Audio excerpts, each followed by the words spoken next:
Greetings. Thanks for joining me. It's Fred in Alaska.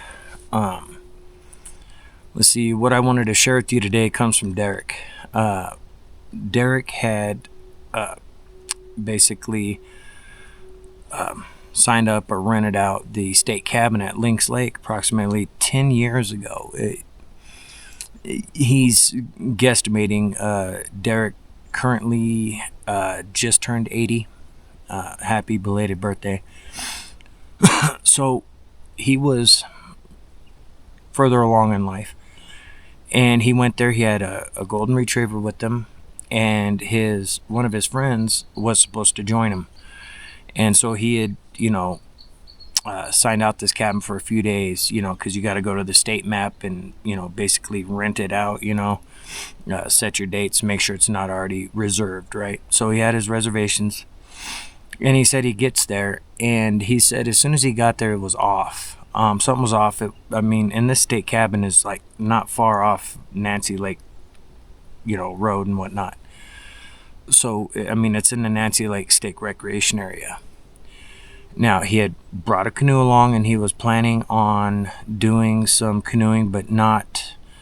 He wasn't going to portage his canoe through all the lakes. He was just going to canoe around the one lake that he knew he could get around on, and he was dealing with some hip issues and whatnot, so he couldn't really hike or drag heavy stuff. But he was capable of launching a canoe and pulling it out of the water, and with his friend showing up, he would be able to load it back up. So he starts his morning off, and his friend was late, not showing, and he didn't want to waste the day, so he decides, I'm going to wrestle the canoe out onto the lake myself.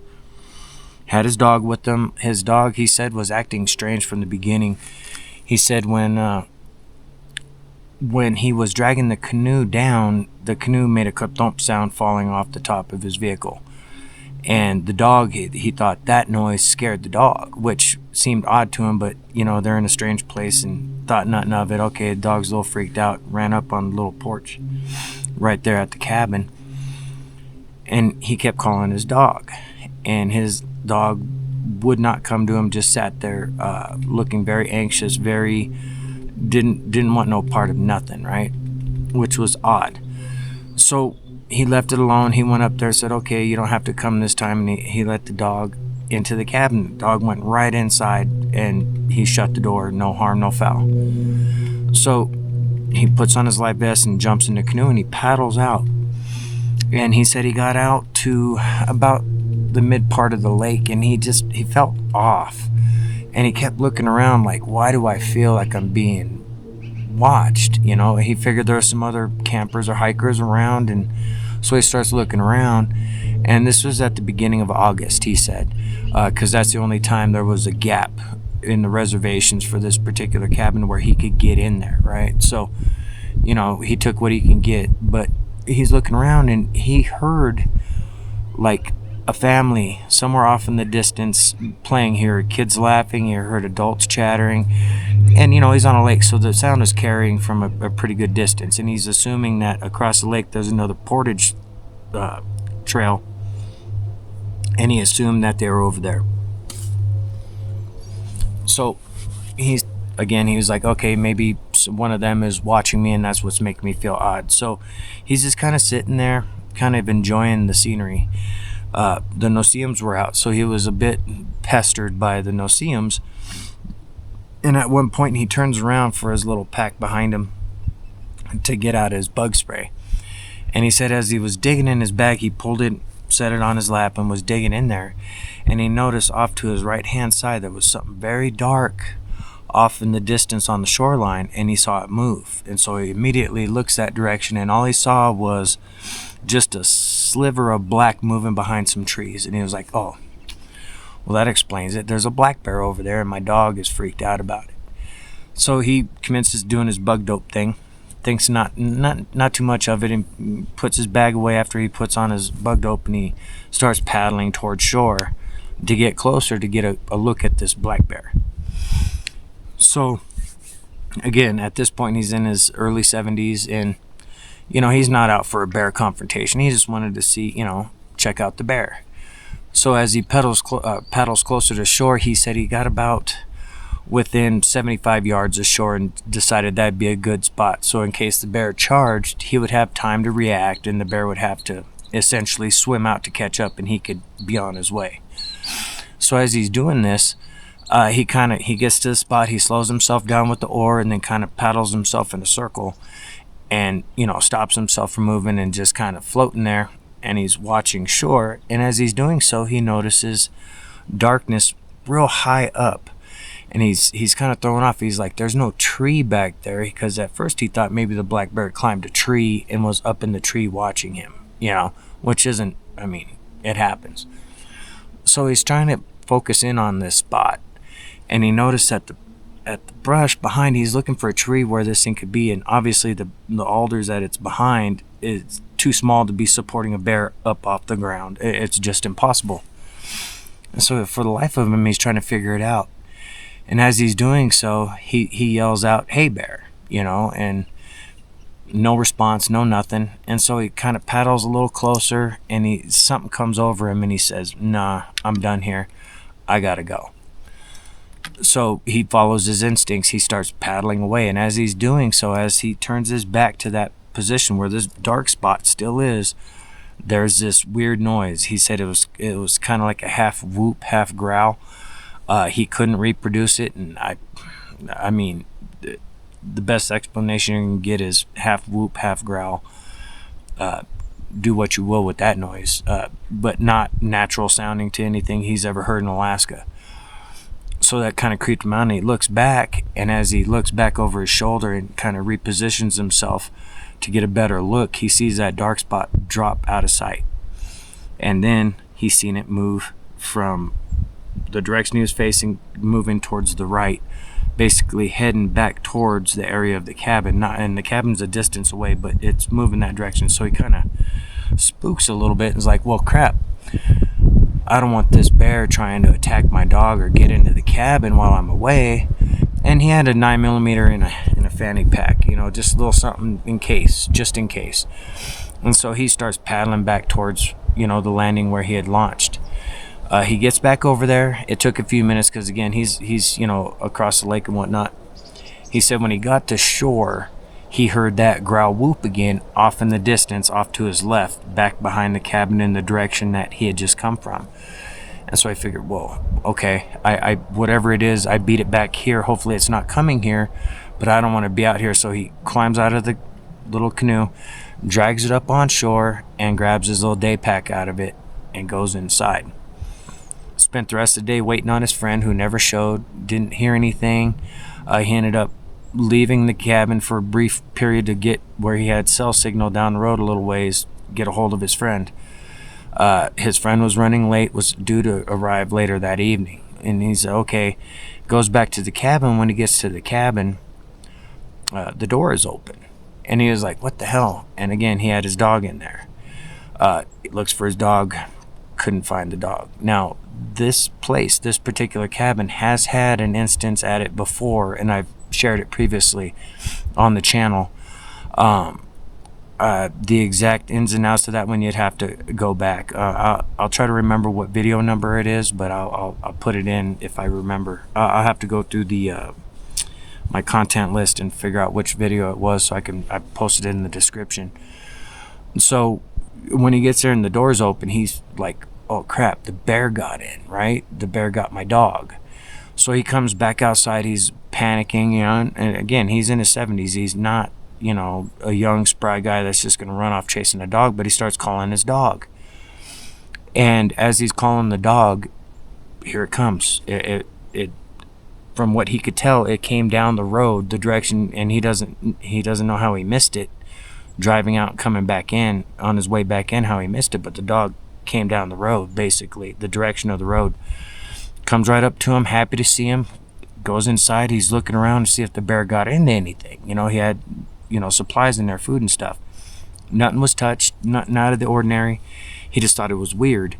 Did he not shut the door all the way and it just kind of popped open with wind gust or something? So he's kind of looking for excuses on why this door opened. Couldn't come up with anything. So he's, the panic calms down, and he settles in, he makes himself something to eat. He said as he was cooking, the dog started acting strange again. Went down underneath this little table, curled up, and was whimpering. And then it got real quiet. And as soon as the dog got super quiet, and he's tending to his food, kind of looking over, asking him, "Hey, you all right, buddy? Did you get hurt?" And as he steps away from where he's cooking to go and tend to the dog, bam! The whole place shakes. Something hit this cabin. He was like, "Holy crap!" So instantly he's unzipping his little fanny pack and he pulls out his 9mm. And he said it was just a little subcompact. So he pulls it out and he starts looking out the window like, what the hell? What hit this place? You know what I mean? He still has time before it gets dark, so he decides, all right, I'm going to step outside and chase this bear off. He figured it was a bear, fell against the cabin or something along those lines. He didn't want it around. He didn't want to shoot it either, but he wanted to scare it off. This is what's going on in his mind. So Derek goes outside and goes around immediately to the left-hand side and looks back. And he said back behind the cabin, as he's looking, he notices movement kind of quartering away from the cabin through the brush. He goes, okay, there it is. So he decides he's going to go around the other way and kind of have a little bit of more better angle on the way it's quartering, because he kind of wanted to have a little bit of something between him and it when he confronted it, right? Because he said it wasn't moving fast. He could see it just kind of, this darkness kind of moving away. So he circles around, he gets back over to the back corner, and he's looking off that rear corner back in the direction where he saw the dark spot. As he's sitting there trying to figure out where it went and make sure it's not circling back or anything like that, it was more open off to his left-hand side, so he felt comfortable it wasn't sneaking up on him. And as he's looking, he said all of a sudden he noticed this thing looking back at him. He said the skin looked like it was pitch black. The eyes, there was a little bit of glint from the daylight, but they looked black as well. And this thing, from what he could make out, because it was partially silhouetted, what he could make out was it had human-like features, but it was dark, very, very dark. And so it kind of freaked him out. He's like, what am I looking at? What am I seeing here? He's trying to comprehend this as this feeling within him, as he said, started welling up and taking over, this fear. And so he was like, well, crap. He yells out, you need to leave. You're not welcome here. I rented the place. I have it reserved. You have to go somewhere else to camp. He didn't know why he said that. It made no sense to him then, and he still doesn't know. He still don't know why now. It just, he felt the need to vocalize something to this thing. He said as soon as he got done talking and told this thing to leave, all of a sudden it stood up. He said when it stood up, he thought he was going to have a heart attack, because he said when it stood up, it had to have been 10 to 11 feet tall. It wasn't overly huge as far as width, but it looked kind of lanky but muscular. And the way the sunshine was hitting, he could see the hair moving in the air. And he had a little better look at the face, because once it stood up, it kind of illuminated from the sunlight. And he said it looked like a caveman. It looked like a big-ass caveman, and the look on his face, it looked like it meant business. And so he's standing there, and he's kind of like, oh, shit, what the hell? And as he's watching, this thing all of a sudden takes a couple steps towards him, and immediately he just points the gun in the air and fires like 3 or 4 shots. He said it may have been more, maybe less, but he wanted to make noise. He fires these shots and tucks and runs. He did not shoot directly at it. He shot up, but in that direction, right? Makes these shots, bolts back inside, gets inside, shuts the door. And he said as he was sitting there with his back against the door, like trying not to have a heart attack, he felt like he was having some kind of arrhythmia or something going on. He was not doing good in that moment. So he went and he found his Tylenol, 81 milligram aspirin. So he takes some aspirin and he's sitting there trying to calm down. He said he had a heart attack like almost 20 years earlier. And anytime he was feeling stressed, he would take the aspirin and it would seem to help or whatever. So he went to what he knew. Derek said he took that. He was sitting there. He moved some stuff over in front of the door. just as for whatever barrier, and was checking and looking out these windows. There was 3, one in the back by this little makeshift sink, and then 2 on either side. Kept looking at those. Started feeling uncomfortable. It was starting to get darker, not dark, but darker. And as twilight approached, all of a sudden, bam, as he was just calming down, something hit the cabin again.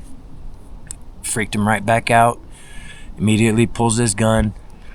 He wants to leave. He knows his friend is coming, so he talks himself into staying put, right? His dog has just not moved and just whimpers every once in a while, right? So after some time passes, he said he's not sure exactly, but it was more into twilight. His friend shows. His friend shows up in his truck, and his friend had a shotgun with him. When he shows up, Derek's immediately out on the porch. His dog follows him. His dog knows his buddy well, so his dog runs over to his buddy. Now, we'll leave his name out of it. And he said, as he goes over and says, hey, he's holding his pistol in his hand, so his friend immediately is like, whoa, what's with the gun? Is there a bear? What's going on? So immediately his friend starts digging his 12 gauge out. He tells him what happened, and his friend's kind of stuck for a second, like, what the hell are you talking about, Derek? He goes, grab your stuff, come inside. I don't feel safe out here. So his friend reluctantly, like, okay, well, all right, he just grabbed his gun case and his backpack, and he said, I'll grab the rest of the stuff later, and they both go inside, right? So Derek explains everything that happened to him, from out on the lake to coming back to everything. His friend was a little taken aback because he knows Derek's not just out for attention, gonna make up some story. So he hears him out, he believes him, he doesn't know what to think of it, but he believes him. And as they're sitting there talking, and it was almost on cue, Derek said he couldn't have timed it better. He stood up and said, when this thing hit the cabin, it shook the place. It's big. No sooner than he says that, bam, the whole place shakes, right? His friend immediately jumps up. He had set the shotgun on this little table, grabs the shotgun, was like, holy crap, And Derek said, yeah, that's exactly what I'm talking about. His friend goes, hold on. Runs outside, just all on, and Derek's trying to tell him, no, don't. His friend runs outside, off to the left. He goes down these few little steps, runs around the left-hand side, and is facing the back, and he's got his shotgun up. And Derek hears him yelling as he's coming out the door behind him, yelling, get out of here. And as he's doing so, all of a sudden this scream happens. Now, he said the scream they heard sounded like it was a bit at a distance, but the silhouette was right there, about 25 feet off the back of the cabin, in some brush, standing there, just quiet, facing them. He said the scream at a distance scared them both because they felt it reverberate through their system, like, holy, what the hell? Because it wasn't coming from the one right over there. It was coming from something further back. Immediately, his friend lowers his gun, says, get inside. They go inside. They sit there a few minutes and his friend's like, holy, what the hell? What the hell? We need to leave. Is your car unlocked? Derek's like, yeah, my car's unlocked. He goes, I'm loading your car for you. I'm going to make sure you're in it and loaded up, and I'll make sure all my stuff's in my truck, and we're getting out of here. We're leaving here. He said, all right. He was all for it. He said, I stuck around because you were on your way. His friend's like, we're not staying here. Whatever that it's not human. It's not a bear, and we need to go.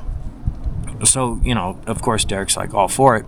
His friend loads up his stuff as Derek stands on the porch, whatever backup he would be with the 9mm. His friend loaded up, and again, he didn't have a whole bunch of stuff staged in there, so it didn't take very long. The canoe became the issue. Now, Derek had put it on top of his luggage rack in his little small CUV.